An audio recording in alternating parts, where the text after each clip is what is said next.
Friends of friends, welcome back to the Film Alchemist podcast, the show where we look at movies we love, break them apart, to find out what gives them their magic. I'm your host, Josh Griffey, joined again by my spur-wearing, surly 10-year-old, blood-drinking, shit-kicking friend and co-host. Finger-licking good, Alex Dandino. Oh, hell yeah, this is going to be a good one. Guys, we thank you again for joining us on this, the month of Amour, right? So we hope that you enjoyed Birth. We hope that you enjoyed Harold and Maude, but today we're here for Near Dark. Classic vampire Catherine Bigelow joint. Let me get that word out. If you guys are here, we hope you love the show. Please take a second, leave us a rating and review wherever you find podcasts. You can subscribe and follow us on YouTube. That's Nerd Alchemist, plural, with an S at the end. And also find us on all the socials, man. We are where you are. Pointing to the subscribe buttons down below. Yeah, just pointing at buttons. Do not exist. We are here at your beck and call, guys. We would like to hear more movies that you would like to hear us cover, man. So always feel free to hit us up. Again, I would like to drop a special thank you to our friend Carmelita, who came on and did a double feature with us last week. We Much covered obliged. Bliss and Loose on Shudder. If you haven't seen those, they are wildly good time. So check those out, man. But now we're here to talk Near Dark. This is the cool thing about Near Dark is this has been so hard to find on DVD for me for years, right? I read somewhere it's in one of those weird kind of limbo legal things. So it was always one of those, hey, do you want to buy this DVD for like $65 somewhere? I was, no, I don't want to do that, right? And then all of a sudden it pops up on Criterion Channel. I was like, holy shit, this is our fucking chance to cover. So Alex, what are your initial thoughts on Near Dark?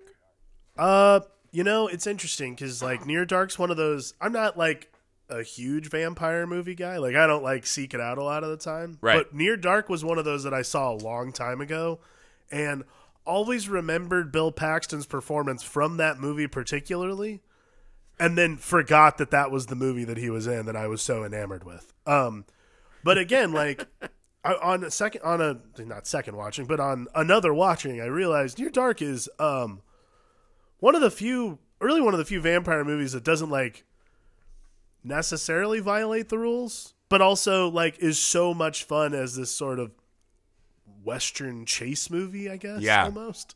It is a very weird, like, it's this mashup of like just a chase movie, Wild Boys, like all kinds of crazy shit in this movie's going on. But at its heart, it's a very cool, like, little Western that I really dig, actually. Yeah, I think that's the funniest part is this is probably the one vampire movie that really sticks out in my mind that if you just remove the element of vampirism, right? Like, just say they're not vampires. It doesn't really alter the movie an enormous amount, right? It would be hard to explain Homer away, I guess.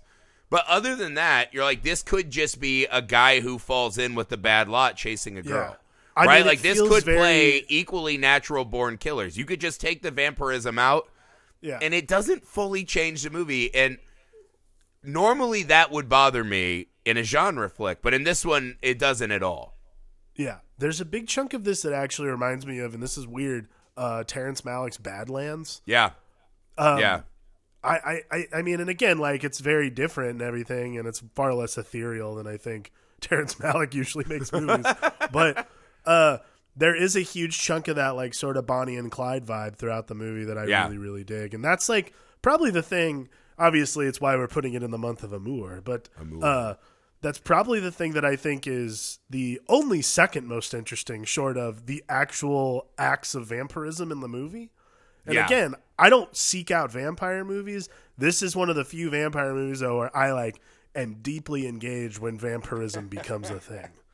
Yeah, I mean, this one has, like, the iconic vampire moment in this movie is the bar scene, obviously. Right, right. But that could absolutely play in a natural-born killer's fashion, right? Totally. 100%. Because what this movie does that I really adore, right, is that at its very core, what this movie is to me is just about the depths of loneliness and how that makes things seem unimportant to me, right? What you get on this movie is a lot of people just on the road, just kind of randomly bumping into other strangers. Yeah. And it's just this, like, there's this scene, right, where we kind of are introduced to how all the vampires hunt, right? Right. Homer pretends to wreck his bike. He comes across a guy on a lonely country road. Bill Paxton's hitchhiking, and these two women are just so excited to go have a drink with another guy. Right. And it reminds, I mean, it just starts that way right from the start of the flick, right? Where, Caleb rolls up to the bar, and he even says, first star I see tonight, I wish I was, 1,000 miles away from here, right? Right. And it's just this kind of waiting for life to happen, waiting for something to happen other than just kind of hanging around. And I think that element of the human part of the story pairs extremely well with the vampire part. Totally. It's the craziest thing about these vampires to me in this movie is how riled up they are about seemingly everything, right? Like they're always at a 9. Or actually they're always at like a Spinal Tap 11. Oh, yeah. Especially Homer. He's always on fucking tilt. And it's just, if you've lived that long, right? Like Jesse tells us he fought for the South in the Civil War. Right. How are you still able to muster that many emotions, right? Because Bill Paxton's emotion, but Bill Paxton's emotion feels very false, and like he's desperately trying to make a show and a spectacle and feel anything from this, right? Yeah, I think the rest that's of the them thing. Feel more earnest, and it's pretty interesting to me. Yeah, Bill Paxton's like the greatest vampire nihilist I've ever seen in a movie. Oh my God. Like he literally cares not for anything. I'm being 100% honest. I think this is my favorite Bill Paxton performance because it's just everything he does so well, right? And like in Aliens, he's kind of, playing it from a lesser part. Weird Science, he's like actually turned into a pile of shit. And he has some really good performances later, but this one is peak Bill Paxton just craziness. And he's coming from a position of, I don't know if you would say necessarily a position of power, but he definitely has it over other humans. But even within the group, he feels like he's kind of a trained attack dog. But it's this perfect zone where you really see what Bill Paxton was capable of. He's just a wildly entertaining guy to watch on film. It's interesting that you bring this up as like your favorite Bill Paxton performance. I don't know if you realize this because I was watching it and thought, I'm like, huh. And I flipped through all our shows. This is only the second Bill Paxton movie we've done. Which, I mean, honestly, given our track record, I'm shocked. Well, that's what I mean. Bill Paxton and Lance Henriksen are two like perfect film Alchemist actors. Right. Totally. I don't know that we've done any Lance movies yet. I'd have to go back and look. But well, we did it for Longbox. We did P-Head. Right, Pumpkinhead for sure. But we need to justify that because I love this movie has such a stellar cast. Yeah. The vampire, just the acting in this movie is so fucking good. I adore this cast a lot. But yeah, I mean, I think that's the part that struck. It's just a really unusual movie to me as far as the vampire genre. Because I would argue with you on that point is that I think it breaks all the rules of vampirism, right? I mean, the simple fact that they cure vampirism essentially with a blood transfusion. Right. I'm like, I don't know specifically, but I think if I were to put like a liter of my blood in a milk bottle and then drain you out, I don't think it would cure the vampire. So, I mean, but that is very specifically the only rule that I saw being completely broken. The rest of it follows, I think, vampire story very well. As far as like I like literally every time they're around sunlight, they just burst into flames, which is pretty cool. Yeah, the running and smoking and burning is really great in this movie. But what I think I'm getting at with that, right, is like it doesn't necessarily follow vampirism rules to me. Because even the thing of May nourishing Caleb from her own body, it feels that I didn't love as much, right? Like the vampire has to take the flesh. I think that's kind of the whole point of it, right? They become this. You are living eternally because you are draining from someone who's an unwilling participant in that, obviously. Right. What I think is really fun about this movie, though, is that I think it's clearly making a delineation that the vampirism is there as set decoration. It's not the fucking story, right? Totally. The story is not these vampires clinging to life. Because I think what you see, especially near the ending, is I was shocked at how much these vampires, some of whom have been around for hundreds of years, really seem to not give a fuck that it's all coming to an end. And that's very different than how a lot of vampires play.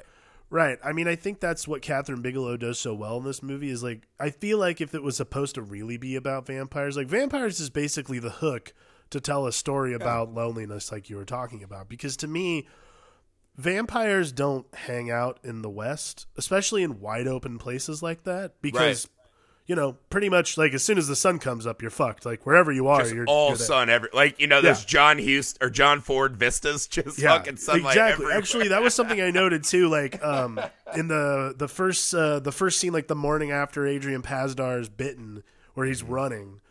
That shot, that like wide open where you see him running and then in the distance you see the RV with the rest of the vampires rolling through, like that to me was really classic Catherine Bigelow stuff because I feel like I've seen that in Point Break. I definitely have seen it in The Hurt Locker. Like she loves giving us this like wide shot that is supposed to kind of just sum up the movie in a way.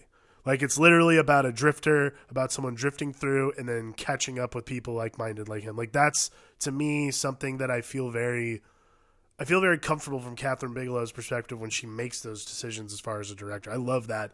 I love that vibe. She does a really good job with loners meeting up with people who shouldn't be like-minded as our main character but are. It's very interesting. Yeah, and that scene especially plays out in a very visually captivating way, right? Which is, here's this guy literally caught in the middle of a field, right?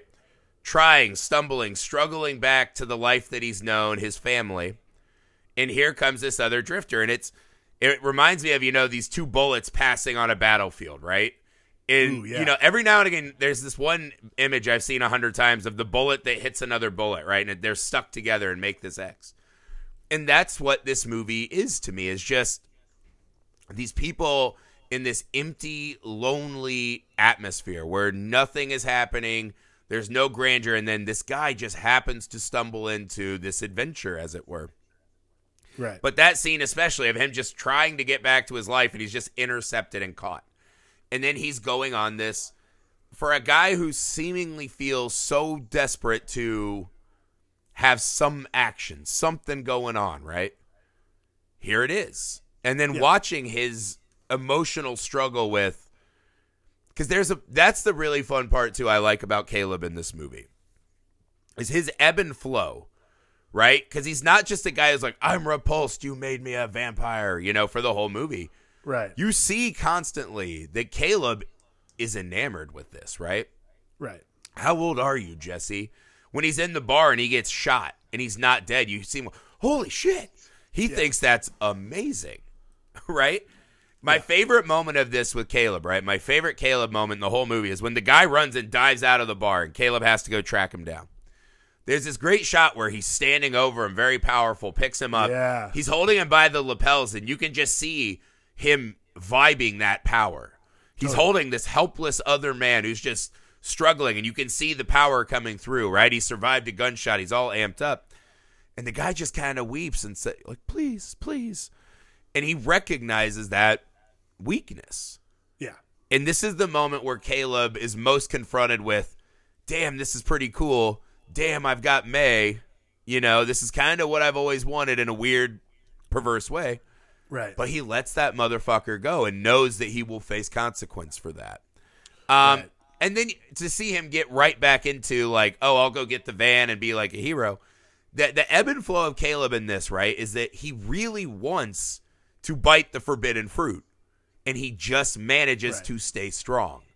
I think is a really, really strong place to put that character in a vampire movie. Absolutely. Right? Because most of the time in vampire movies, we sit and look at the decay and the rot and the unnaturalness of it, but that's not what this movie's about. No, I mean, I think that's the advantage that this movie has over other vampire movies is it's not about exploring the lore of vampirism at all, which is great. It's about one man's journey from darkness back to the light. Mm-hmm. And that's like and not only that, like his journey deeply into darkness of like, what am I willing to do to survive, essentially? Yeah. And then realizing like survival is not what I'm after here. What I'm after is life. Like eternal life is not this. This is survival, which I think is really fascinating because when you look at Bill Paxton, Lance Hendrickson, the woman from Aliens, I can never remember her fucking name, but those characters are all like thriving as survivalists essentially. They don't see it as that. But it's funny because we're all watching this from Caleb's perspective, and you realize throughout the movie, this is what survival looks like. This isn't thriving, it's surviving. Yeah, and I don't even know. Surviving's a way to put it. There's something extra sad about these vampires, right? These guys, watching these vampires, like when they were playing the Russian roulette card game. Mm-hmm. Just so desperate to use their powers to feel anything, right? Yeah, exactly. And you see it a lot in Bill Paxton's character, but there's just this fucking extra layer of sadness, right? Like a lot of vampire movies will do the, I'm an old rotting man, like I've seen so much. Right, Oh, I drained so many lives, but I get that part of it, right? The eternal life is not the gift we think it is, right? The fact that we know that we could die at any day makes it more precious and special. And a lot of times vampire flicks are made to remind us of that. Like, hey, how many fucking days have you wasted in your life? Like, stop doing that. This one captures it in a more sincere way because what we're doing too is Jesse and May, or not Jesse, Caleb and May are actually at the start of some kind of life. You know, they're bonding. I mean, once you get over the hurdle of, wow, this is the weirdest meet cute of all time, right? And somehow they form a relationship, right? Right. But once they do, there's this earnest, wow, look at these two people. Again, in this vast, lonely world that we spend time in, they have found each other and they have found love and they seem to really be living more than we saw either of them at the start of the film, right? Right. Meanwhile, we see these other characters just violently lashing out at the world, trying to procure any kind of rise. Right. You know, just trying to be repulsive or whatever, just anything to inspire the fact that, you know, this is worth it to them, right? Watching Jesse and Diamondback versus Caleb and May is beautiful in this film. You're like, oh, fuck, they're living it now. Right. But this is where it goes. Is this all that it's worth? I mean, I don't know about you. I mean, again, I just see great parallels between this and Point Break for Catherine Bigelow. Like, it's almost the same blueprint. It's a guy coming from the outside, seeing a world, and while he's trying to find meaning in what he thinks is like this self-imposed loneliness almost, on the other side of that, where like you either have Lance Hendrickson's character or Bodhi, like they're of the same ilk, whereas people who find themselves fulfilling with thrill and find themselves fulfilling with something that we might find to be empty, but maybe there's a deeper and more hidden meaning to it than we're thinking of. Like in this movie, particularly prolonged life and trying to sort of experiment with that as much as possible really is kind of what the thrill is. Because obviously, like, okay, so Lance Hendrickson's character's been alive forever. Mm-hmm. He fought for the South. They imply that him and Bill Paxton's character were involved with the Chicago fire, you know. Like all these, like, all those fun little bits that you get from those kinds of things. I mean, I think ultimately what's great is it's about these characters trying to experiment. It's about characters experimenting with, like I was saying, thriving versus surviving. Like what we view as creatures of the night and maybe like as parasitic behavior almost really is them living their best life. Like who knows, like this time which is weird, this time in the wide open West might be their best lives. This might be the best time they've ever had. Excuse me. Yeah, I think that's the part of these vampires that was stranger to me, right? Right. Is they're definitely enjoy the powers they have. But this is the other thing too. A lot of vampire flicks don't do the, hey, we're like a gang of vampires, right? Lost Boys, I think, most famously does it. But that's a pretty fresh group of vampires, right? The Lost Boys or whatever, you know, they're teenagers. They've been turned for a year, 2 years, whatever it may be. When you're talking about Civil War age, right? And I think that's the fun line, right? At the end of the movie, when we finally see that they're putting it on the line to have at Caleb. And there's that shot where Homer jumps out of the back of the window chasing May. Oh, my God. So May makes a choice, right? She'll save the kid. That's kind of her redemptive moment, which I'll get to in a minute. That really pissed me off. But Homer just leaping after her because now he's lost May. He's lost Caleb's sister, who he thought was going to be some kind of weird Pinocchio from Fables, stuck, old creepy man stuck in a boy honestly, body. the first thing I thought of was this is exactly where this feels like, and it feels like Kirsten Dunst in Interview with the Vampire. Right, exactly. And him to just leap out into the flames is a direct inversion of when they're in that hotel room, right? Homer, who kind of is the most sadistic feeling vampire for parts of the movie, has this true terror reaction to, sunlight! And he's really scared. We actually see real fear in this, predator's face. And then at the end of the movie, he just leaps out of the car, right? And Lance Hendrickson and Diamondback could still get away and come back that night and finish the job. But they don't. They just, there's that kind of knowing small smile as they drive burning right at Caleb, knowing they won't make it. And I can't remember if it was Jesse or Diamondback, but they utter the line, fun times.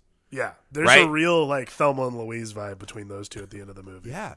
And that's the weird part is how little they care for their own demise, right? The fact that they are creating this moment that this is the end, right? Like, this guy's been around for 100 years. He has a woman he says he loves. And just... Why risk it? Why risk it? I that's the part of the movie, and it doesn't play wrong to me, right? Because there's a part of me that when I see a vampire just willingly driving into the sunlight, it feels off to me. It's like, imagine all the things these characters have had to do to make it to this point of the film, right? Like, he's been murdering and slaughtering for so long. Why just toss that shit up? But I think it doesn't play wrong, and what it does is it kind of makes you go back, and the rest of the movie, becomes a little bit inverted from where your head was at. These aren't just the bloodthirsty, we're just trying to spread misery and carnage, like a natural born killers, right? They're just lashing out at the world. Yeah. Now you see it as more, it gives it a little more pathos, right? There becomes a lot of extra emotions built into something like the bar scene when you see that just days later they're willing to just fucking explode. Right. I mean, I feel like, again, the pathos of thriving versus surviving is what I kept coming back to through the movie. Is like there's this sense of foreboding of, like, when you're a vampire, just there's only you have only a certain amount of time. Like, I think about it this way a lot of the time. Like, vampirism is so fascinating because it's all about darkness, living in darkness, thriving in darkness. But when you think about it, like, the way we've seen traditional horror vampire movies, like, darkness exists for roughly, 12 hours out of the day, maybe less. So you're only really living, you're not, even as a person who has everlasting life, you're only living a little bit at a time. Like, that's not what living really is. So it's fun to watch, like, a Bill Paxton character who literally is the exact definition of what this should be, like, getting every minute, every ounce of what it's worth. So the pathos you see when you see those two driving off into sunset, or not into sunset, but into the sun, literally bursting into flames, that's like the ultimate, that to me is the ultimate. I feel like that's the ultimate at peace. It's odd to think about that as vampires, but, like, that's the ultimate at peace to me, I guess. Right? Yeah. That makes sense? No, it does. And that's what I think the movie's telling us, is that something clicks where Jesse just says, today's the day. This is a good day to be done with this. Right. And it's strange, too, because they spend so much of the movie constantly mad at Caleb, right? He's not one of us. He'll never be one of us. He won't fit in. Right. And so you're sitting there as the audience asking, well, what does make you guys the thing, right? Like, if, let's say Caleb, day one, he loses control and he takes the flesh, right? Let's say in that bar he kills that guy. I still don't get the sense that they would then be like, oh, this guy's one of us, right? They have that really small moment when Caleb drives the van in and saves them. They get to the hotel, and, she's like, oh, you did good, right? Diamondback tells him he did good. He's smiley and happy. Severen, right, Paxton, gives him a spur. And you're like, oh, he's part of the group. And Lance Hendrickson still says, you only bought yourself some time. Right? Like, he's a part of the gang. He saved their lives, despite the fact, we just kind of brush over the fact that he clearly caused this problem. Right? Like, he's 100% responsible for why they're getting shot up. 100% responsible. But, nevertheless, he still saves the day, right? And they still only say, you have some time. And I think what this is meant to show me as an audience member is that Caleb is the one character who seemingly really has something to live for or to want to enjoy, right? That even in his moments of kind of, this despair at the lot he's in and what he's going to be forced to do, him and May have real moments, right? Like, they have real, passionate human moments. Whereas when you look at Jesse and Diamondback, it just feels like, well, this is the hierarchy we've had. We've been doing this for a long time. They have that moment where they're driving and like, remember when I found you on the side of the road 50 years ago?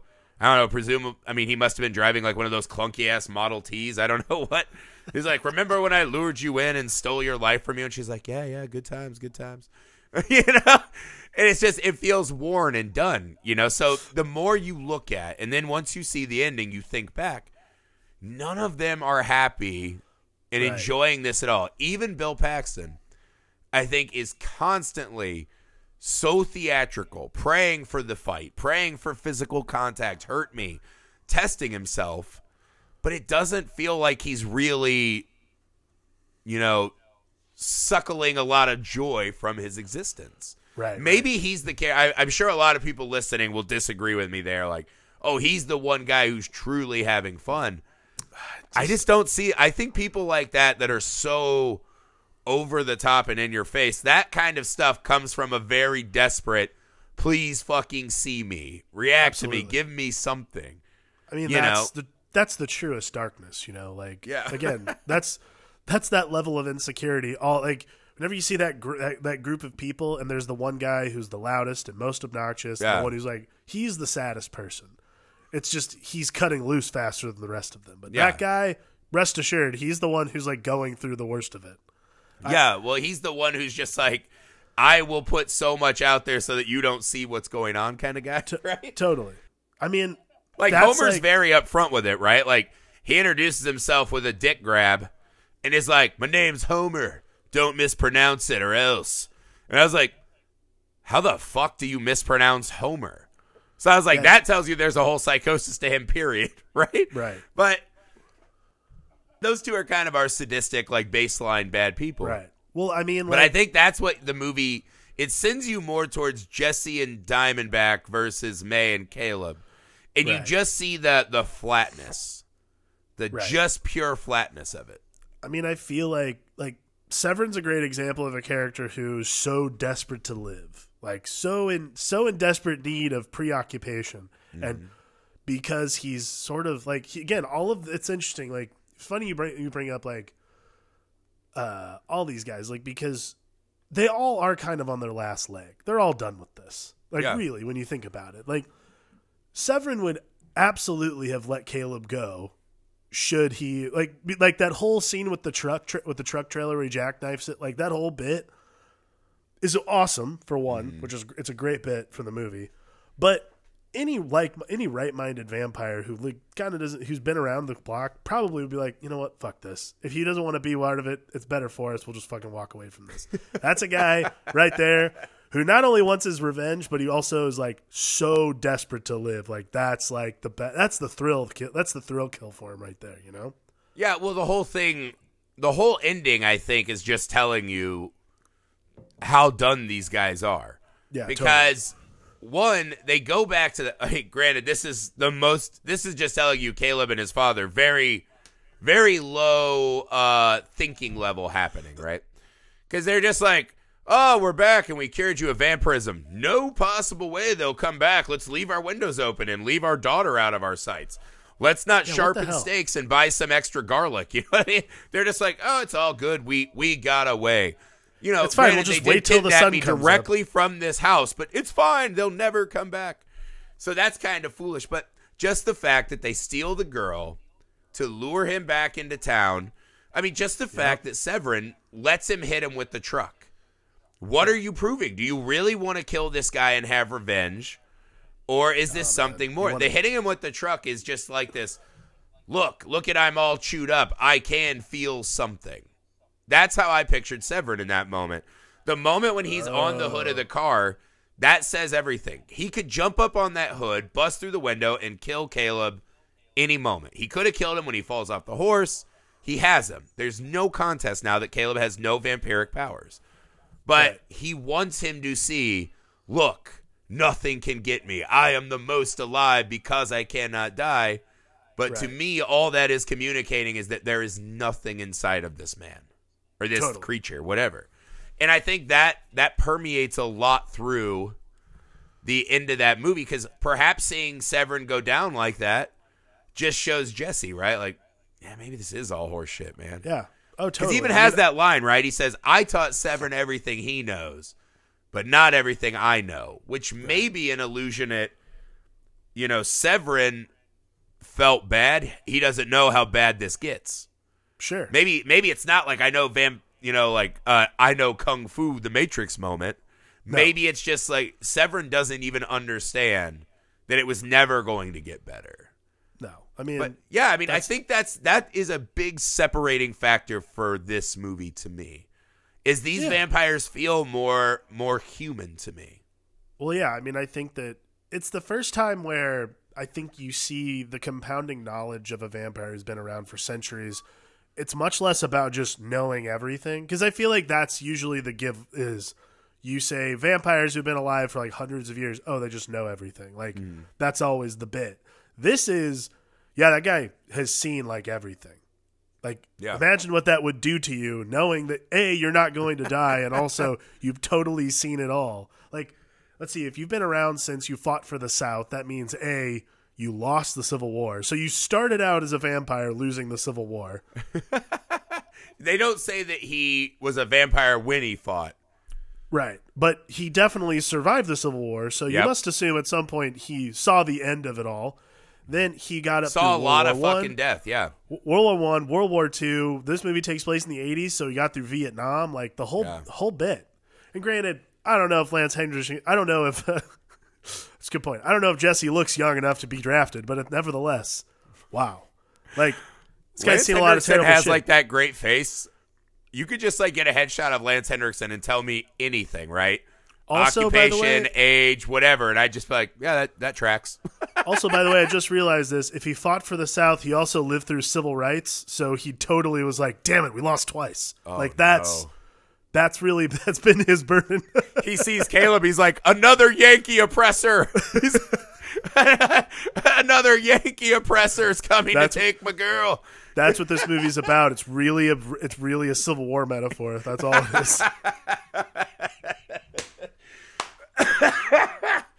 Oh, okay. I didn't catch that part. Yeah, that's true. It's hidden very deeply. This movie's got layers, man. I don't know, man, because I was thinking about this too. Because the showpiece for them, right, is this kind of a twofold moment in the movie where I feel like all of this sub-emotionality of the vampires clicked for me, right? The bar scene is just vampire joy. It's almost pornographic in how seductive and awesome it is to watch this scene, right? It's pure. Right. This is one of the all-time great vampire scenes in any movie to me. But it serves an extra function to me, which I love, which is, so we see a couple different ways, right? Like there's vampires shooting people, cutting them with spurs, cutting them and drinking the blood out of a cup, right? Also getting back to something I said on Bliss with Carmelita, is it's like a huge thing with vampire movies that always drives me nuts, which is why it's not my favorite subgenre, is I hate when vampires are just messy and like they don't worry about wasting 80% of the blood. Right, that really drives me nuts. That's your fucking sustenance. It matters. Anyway, neither here nor there. No, it's an important thing to bring up. You see a lot of like great vampire stuff, right? Like it's so fucking good, and Bill Paxton just fucking dominates that scene, right? All-timer stuff. So that's what I'm thinking as an audience member. I was like, holy shit, this movie's amazing. These vampires are amazing. Caleb sees it experiences it. The gunshot, he throws a punch. He's like, this is pretty badass, right? Yeah. Caleb takes in the whole show. And at the end of his decision-making process is fairly unimpressed with who they are. Right. Because he sees what it could be and still lets that motherfucker go. So this is a direct shot at all of those vampires that we put on the show. We're so badass. We're so tough. Look at this awesome marauder's life we lead. And Caleb just goes, fuck you guys. Fuck that. They couldn't. It's like they say in Sopranos, right? When Richie Aprile is trying to do his takeover and he goes to Uncle June. And Uncle June tells Bobby Bacala, he's like, he's a fucking loser. He couldn't sell it to the other captains, right? He said, Richie, I can't back Richie versus Tony because he's a fucking loser. And what do losers do? They lose. Again, Lance Hendrickson in the Confederacy, right? Losers fucking lose. They couldn't convince Caleb that this life was worth having for an eternity. So maybe that's the moment that broke them. And then you immediately cut it to, it's the third or fourth time that someone goes, I forgot that daylight was coming. Right. It's like, you've been doing this for so fucking long. They've been vampires for this long, and none of them have bought watches, apparently. Yeah, they're like cheap thrill guys, right? They're like the guys that do that squirrel suit shit on Real Sports. Yeah. There's a real live by night approach to this vampirism, I got to tell you. There's like 80 of us in the world that do it. 65 of them are now splatter marks. But I got to live. I got to do me. It's like you know what's coming. And they don't care. They don't take precaution. Like, why do they get a vehicle and not pre-black it out when it's dark? Right? Because they need any little fucking thrill they can. Any little fight or struggle. That's what they fucking need. Totally. And I think that turn of the film into Caleb not buying into their fucking stage production, right? Not buying into, I could be Severen or whatever. He's like, fuck that. I would rather just be Caleb. Right? And then watching them just, we forgot, fly around, and then watching them in the room, kind of unprepared for the assault that's coming. And I think maybe that's the moment in the film where all the vampires are a little bit mentally broken. That's got to be hard to be like, we did. Like, imagine if Blue Man Group was just like, people weren't impressed by the banging of the pipes. Like, we got nothing left. That's the whole deal. It's like, we're blue and we bang on things. Like, if you're not into that, we have nothing left. We are that is interesting. Maybe Caleb's like rejection of the whole lifestyle, like not being totally enthralled, has got to be like Jesse's marker of like, maybe this thing has run its course. That's exactly what this movie is. Well, imagine the beats, right? So follow it. Here we are, vampires in the bar. That's a high note. He says, not that cool. We're rushing to survive. Look at the adrenaline. Cam's like, not that cool. Not cool. Caleb is in a gunfight. He decides to save them, probably more to save May. Right? Maybe feels a little human guilt that he caused this shit show. And then they're like, you bought in. We'll give you a spur and threaten to kill you days from now. We're really cool. He's with May. And then just seeing his sister again is enough for him to say, fuck it, I'm out again. Right. They cannot prove to him that it is worth having their existence. And my contention would be is that every vampire in any story ever, right? Even the most narcissistic vampire, Lestat or Dracula, whoever you would choose for that, right? They have to feel the worthlessness of this gift. You have this gift of eternal life, and as you kind of said, right? But what is the life? How much life? Oh, you have all this extra time, but what are you actually, like, how are you living, right? Right. So I think every vampire constantly would be grappling with the uselessness of their existence. Well, yeah, I mean, everyone goes to bed. It sucks. And then Caleb just saying right to their face, like, hey, dude, I'm the guy who me and my friends meet, kick each other's trucks, and pretend we're going to fist fight just to get a rise. Yeah. And I still would rather be that guy than a vampire. That has to be soul crushing. Oh, totally. That has to be like the worst thing that you could probably put into your brain as like 100-year-old vampires. Like, holy shit, these fucking shit kicking kids would rather fuck around with each other than be like totally dope and like run around with spurs on their boots. And be cool. That guy would rather just wake up and milk cows every day. You know what I mean? It's and amazing. go back to like the main drag of town where there are no girls, no nothing. Yeah. And he's just like, yeah, that's better life for me than being a vampire. Right. That's brutal. That's fucking brutal. And this is probably one of the other vampire movies too, where you don't see a lot of vampire movies kind of mask that idea and this sensuality of the vampire, right? Which is, it's so seductive, and you know, Dracula's always got like 5 side pieces. You know what I mean? Like, oh, there's just a room with ladies in like drapey clothes. So it's always this like, yeah, they don't glorify the vampire at all. Ooh. At all. And I think there's a lot of the movies do the look at the horror of this living corpse, right? Right. But this one is so much more emotional. Like that's the stake that goes through Jesse's heart is Caleb rejecting the life to me. Well, I mean, what it ends up really being is not look at the horror of this living corpse. It's look at the horror of this living corpse. Yeah, right. Like, this guy's life sucks. So are we just going to hit every worst bar and motel in Oklahoma? Is this just what we do? Yeah, see, this is like, I feel like Jesse's like one of the few vampires who like didn't learn about like probably had all his ducats in the stock market crash, and he's been like trying to catch up ever since. Like, he was probably a super rich vampire at one point, lost it all, and this is like his life right now. Well, I mean, just the fact that the gang allows Homer to exist the way he does, and just like, Homer's one of those guys, like, we all have friends like that where you're like, this guy's been with us for a while, but he's truly adding nothing to the group dynamic. Like, everyone has the friend that you've gone out to a bar, right? Like, I remember when we were younger, right? You're like, all right, we're going out tonight. We're going to meet some ladies. It's time to party. You know, you gather yourself as if you are, you know, studs on the stud farm. Like, all right, we're 4 horses, right? We're thoroughbred race horses. Also, Derek's coming with us.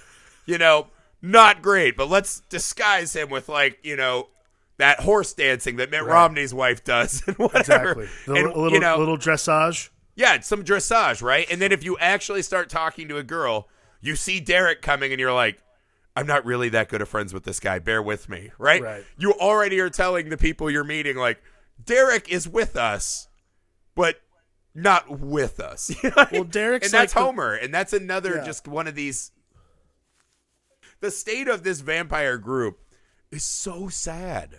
Homer is sad. Yeah, I mean, Homer is the friend off friend. Like, Homer's the person that like. Homer's the person when you go to a bar. It's actually happened to me recently.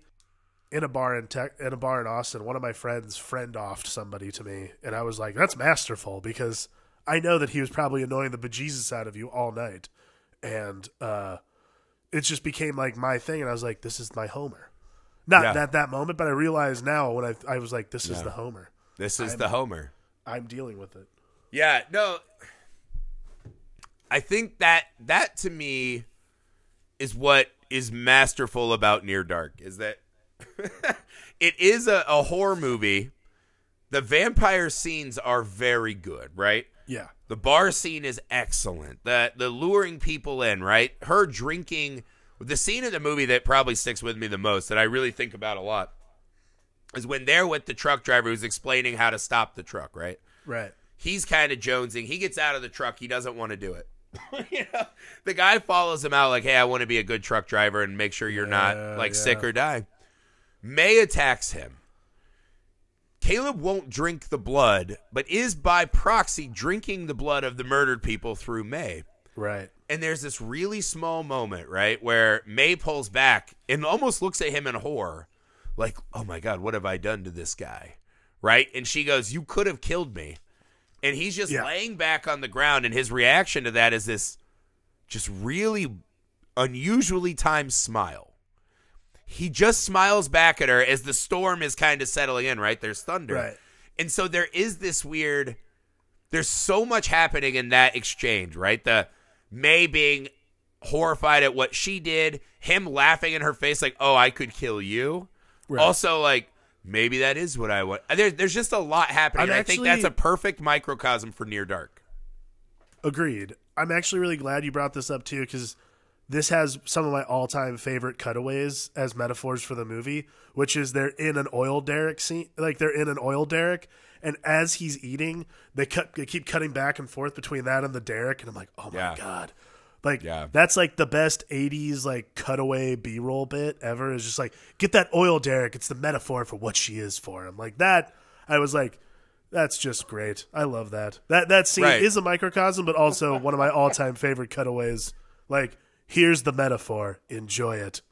Yeah, for sure, man. And that, to wrap this thing up, that is why I wish Near Dark had just been more available for a longer time, because I feel like it's one of those movies that just kind of faded to the background, and I don't understand why. This should be a double feature with Lost Boys, like, all the time. Yeah, I mean, any vampire list you compiled, this should be near the top to me. 100%. And I feel like it just kind of disappeared for a while, man. And the really great horror movies to me separate because you have the great horror stuff, right? You have a great villain in Bill Paxton and Jesse, or Lance Henriksen. You have great villains. You have great iconography. You've got the blood. You've got the gut. But really, it is so impressive how you could pull the vampirism out of this movie and just do it as Marauders. Yeah, and it would work equally as effective to me. Absolutely. I'm sure a lot of people will be like, what? Not seeing Bill Paxton complain about having to eat a hairy guy? Which I was like, like the fact that he brought that up, because as soon as I saw the guy, I was like, oh, look at that shoulder hair. You're like, I bet that guy tastes like an ashtray filled with Natty Light. Like, that's what his blood tastes like. I don't want to eat that. But watching him complain and eat, I was like, that's really, like, you can tell they spent time thinking vampires through. And they did was they gave us a great vampire movie, but it has this just insanely powerful bedrock of humanity. Well, and the characters all have real heart for the most part. I think that's what great, like, I feel like vampire movies function well in two ways. One is like you just blow the lore out the window, where you're just like all about the vampire. Yeah. Like Interview with the Vampire. Everyone loves that vampire story because it's all about the lore, the history. Yeah.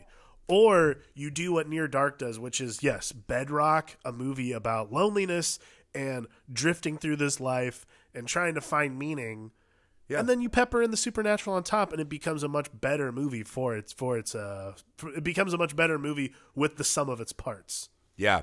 That's the only part that drove me nuts, though, is that May gets her moment at the end. She should have saved the girl, apologized to Caleb, and then exploded, right? Sure. The fact that she has feasted on other human beings. She survives a little bit of a cop-out. A little bit of an 80s love story angle. But, I mean, I get the image, right? Like, they were constantly, let's go take in the night, and then they take in the light, right? Sure, I get it as a bookend. Sure, totally. My thing is, though, is Caleb never technically Caleb was drinking blood that she drank from other people, right? Right. Technically, he broke it, but his fangs never drew innocent blood. Never drew innocent blood, yes. On his own accord, right? He did technically, but not on his own, right? And this is magical thinking anyway, so he didn't break the vow, right? He even let a guy go. She has been a predator for a long time, so the thought that the transfusion just, now you're cool, now you get to do sunlight again. It's like, she was also the fucking Trojan vampire, as it were, that let them for real. She kidnap started this the sister. Thing, by the way. Although, honestly, it's like, if you didn't know they were coming back and you leave your windows open, I mean, they might as well have been like, oh, the vampires are here, and her dad should have just fucking chucked his daughter to them. Like, have fun, right? He's like an Uber Eats guy. Like, oh, you want my daughter? Fair play. Fair play. I didn't see this coming. You know what I mean? Right. It's so stupid. They just have dinner, and they're talking about reading stories the first night after their son is back from vampirism. But that's human. That's the human experience, my friend. True. All right, guys, that's it for Near Dark. What a true classic. I'm so glad it popped up on Criterion Channel again. If you don't have Criterion, they do, I think they do even, is it 2 weeks or a month? You get to test it for free. Yeah. I would say you should just get it. There's tons of amazing stuff on there. Totally. But the ability to watch Near Dark, man, right now, if you don't have it, it's a hard-to-find disc at times. Watch it there and then go find it if you want. Go buy it wherever. All right, guys, that is our third entry for the month of Amour, right? I would do anything for love, parentheses, but I won't do that. I won't eat and become a real vampire, May. I got to get back to my milking farm. Right? That's what he wouldn't do. That's what he wouldn't do. So one more for the month of Amour, Lars and the Real Girl, which, pretty apt for the time we're living in. Very poignant. You said it. Jeez. So I am excited to get to Lars and the Real Girl. Again, guys, check out our double feature we did with Carmelita last week. It was really that was good. Bliss Carmelita, and Loose thank you on so Shudder. much. Yeah, she's really delightful to talk to. She's so great to have on the show. Yeah, great to have her back. We've got more double features coming. We've got more stuff coming to the YouTube page. That's Nerd Alchemist with an S at the end. Please leave us ratings and reviews, especially on Apple Podcasts, guys. A quick sentence or two and a 5-star means an enormous amount to a show like us. But that's it, man. That's all we got for today. So for the Film Alchemist, I'm Josh Griffey. I'm Alex D'Andino.